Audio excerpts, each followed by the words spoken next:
नमस्कार दोस्तों, कैसे हो आप लोग। पहले हम लोग मिले थे कंजक्शन के पार्ट 1 में। वहां पर हमने 3 टॉपिक सीखे थे, एंड, बट, और।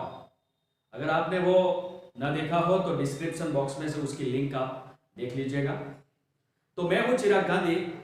इस शॉर्ट वीडियो सीरीज में आप सभी का तहे दिल से स्वागत करता हूं और आगे का हम पॉइंट देखते हैं कंजक्शन पार्ट 2। उसमें आज हम छोटे छोटे मगर बहुत इंपॉर्टेंट टॉपिक्स हम पढ़ेंगे। तो देखते हैं चौथा पॉइंट, देयरफॉर और सो। दोनों का मतलब एक ही होता है और मतलब है इसलिए। अगर हम किसी से भी बात करते हुए जब हम इसलिए शब्द बोलते हैं तो उसके पीछे हम उसका परिणाम देते हैं। जैसे हम बोले कि भाई राज बहुत बीमार है, इसलिए वो स्कूल नहीं जा पा रहा है, उसका परिणाम वो आया। बराबर है। देखते हैं, Suhag is poor, therefore he has to leave his study. Suhag बहुत गरीब है, इसलिए उसको उसका अभ्यास छोड़ देना पड़ा। तो ये देयरफॉर के पीछे क्या है, कौन सा सेंटेंस है? परिणाम देने वाला सेंटेंस है दोस्तों। आगे देखते हैं, I want to go to Canada. मैं कनाडा जाना चाहता हूं, so I have joined IELTS classes.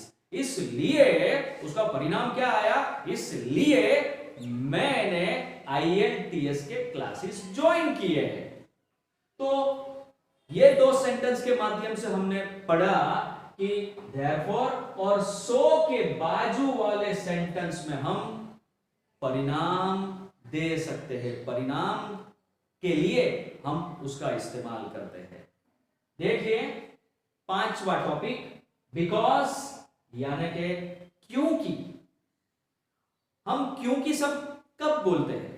किसी को कारण देने के लिए बोलते हैं, किसी को कारण देने के लिए। अगर ये दो एग्जाम्पल की हम बिकॉज में उसका उदाहरण समझे तो भी समझ सकते हैं कि भी I have joined IELTS classes. मैंने IELTS क्लास ज्वाइन किए हैं क्योंकि I want to go to Canada. मैं कनाडा जाना चाहता हूं। ऊपर वाले सेंटेंस को भी हम बोल सकते हैं कि he has to leave his study। उसने यानी कि सुहाग ने उसका अभ्यास छोड़ दिया क्योंकि सुहाग इज वेरी पुअर, वो बहुत गरीब था। तो क्योंकि के पीछे हम दे सकते हैं कारण, किसी भी क्रिया का कारण दे सकते हैं। देखिए, he is happy because he won the match। वो खुश है क्योंकि उसने मैच जीती है। तो क्योंकि के पीछे कारण दिया गया हुआ है। ध्यान से समझिएगा दोस्तों। Mister Sharma is late. Mister Sharma देरी से आए हैं बिकॉज, क्या कारण था उनकी देरी का? तो he could not find his bike keys। वो अपने बाइक की चाबियां खोज नहीं पा रहे थे, उसी के कारण वो लेट आए। बराबर है। तो बिकॉज कारण देने के लिए यूज किया जाता है। आगे देखिए, उसी का ही एक दूसरा टॉपिक है, सिंस और एज। दोनों का मतलब सेम ही होता है, थोड़ा बहुत एक छोटा सा डिफरेंस है। इसको हम कहते हैं क्योंकि और इसको हम कहेंगे इसके कारण। वैसे तो दोनों शब्द बिकॉज के जैसे ही कारण देने के लिए हम यूज कर सकते हैं, मगर उसकी जगह में फर्क है।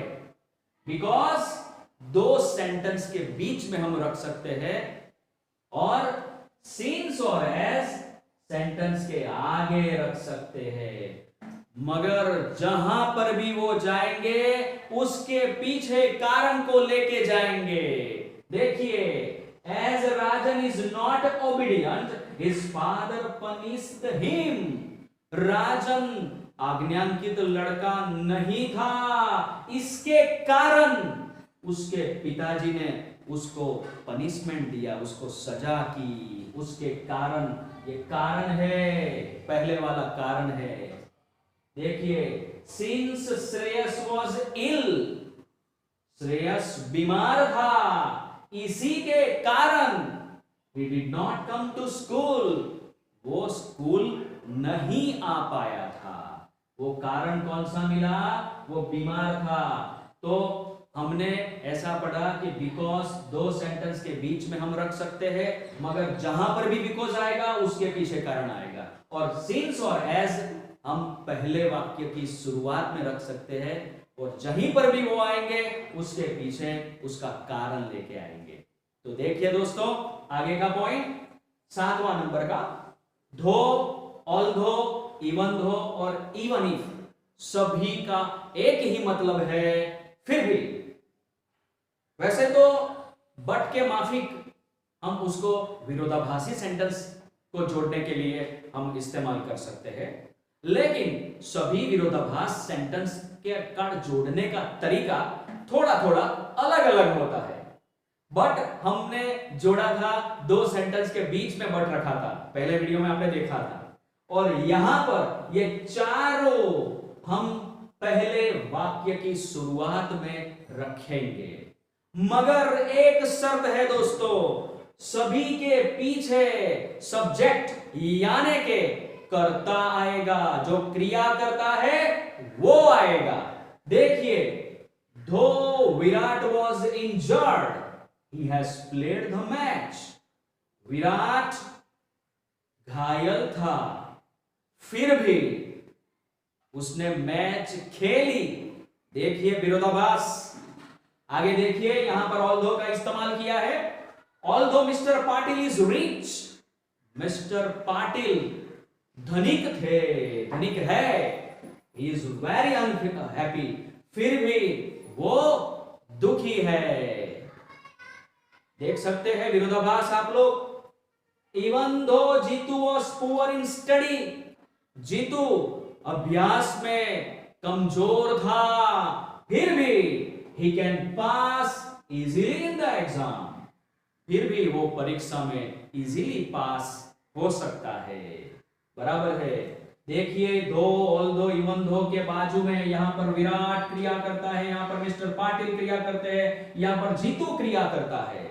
बराबर है। सभी के पीछे सब्जेक्ट यानी कि कर्ता को हमने रखा हुआ है। आगे देखिए, even if my grandfather is old, मेरे दादाजी उम्र वाले हैं, he can walk 3 kilometre daily, फिर भी वो हर रोज 3 किलोमीटर चल सकते हैं। तो देखिए दोस्तों, यहां पर इवन इफ के बाजू में माई ग्रैंडफादर सब्जेक्ट है, कर्ता है। देखिए, उसके जैसे ही दो अलग अलग कंजक्शन, यहां पर हावेवर है, यहां पर एज है, तो हम उसे यहां पर देखेंगे, सेंटेंस यही सिलेक्ट करेंगे, मगर दो सेंटेंसों में एक छोटी सी जगह का फर्क है। हावेवर के पीछे हम रख सकते हैं क्या? विशेषण रख सकते हैं। हावेवर के पीछे हम रख सकते हैं विशेषण, और हमने हमारे वीडियो में बताया था विशेषण को खोजने के लिए भी कुछ बोला जाता है। कैसे, कैसा, वैसा बोला जाता है, तो उसमें से हम विशेषण खोज सकेंगे। जैसे Virat was injured, he has played the match, Virat घायल था, तो कैसा था विराट? तो घायल था, तो ये घायल शब्द जो है वो है विशेषण, तो हम विशेषण से शुरुआत करेंगे यह टॉपिक की। बराबर है। जैसे कि however injured, Virat was, Virat injured था, फिर भी he has played the match, उसने मैच खेली। याद आता है दोस्तों? हावेवर इंजर्ड, राइट, उसके बाजू में ये विशेषण है। आगे देखिए, mister Patil is rich, he is very unhappy, mister Patil धनिक है, कैसे, तो धनिक है।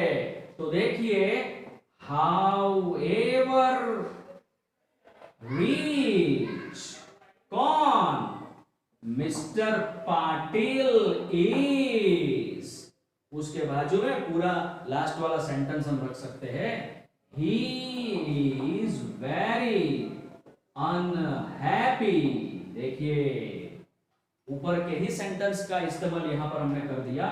यहां पर दो, ऑल्दो, इवन इफ के बाजू में हम सब्जेक्ट रखते हैं, यहां पर हाउएवर के बाजू में हम विशेषण रखते हैं। वैसे ही एस में है, और एस में थोड़ा सा एक डिफरेंस है। एस में पहले विशेषण हम रखेंगे, बाद में एस रखेंगे, और उसके बाद में हम कर्ता रखेंगे। जैसे कि ये इस्तेमाल करें हम कि even though Jeetu was poor in study he can pass easily in the exam. Jeetu अभ्यास में कमजोर था, फिर भी वो एग्जाम में पास हो जाता है। तो पहले हम क्या रखेंगे, विशेषण रखेंगे। जैसे कि ऐसे ही हम आगे का सेंटेंस देखते हैं, even though Jeetu was poor in study he can pass easily in the exam. तो जीतू अभ्यास में कमजोर था। कैसा कमजोर, तो यहां पर पहले हम मुकेंगे, यहां पर क्या करेंगे हम, पुअर, उसके बाद में हम रखेंगे एज, और उसके बाद में हम रखेंगे यहां पर क्या, उसका नाम रखेंगे Jeetu. Poor as Jeetu was in study, वो अभ्यास में कमजोर था, फिर भी पीछे का सेंटेंस हम रखेंगे, he can pass easily in the exam।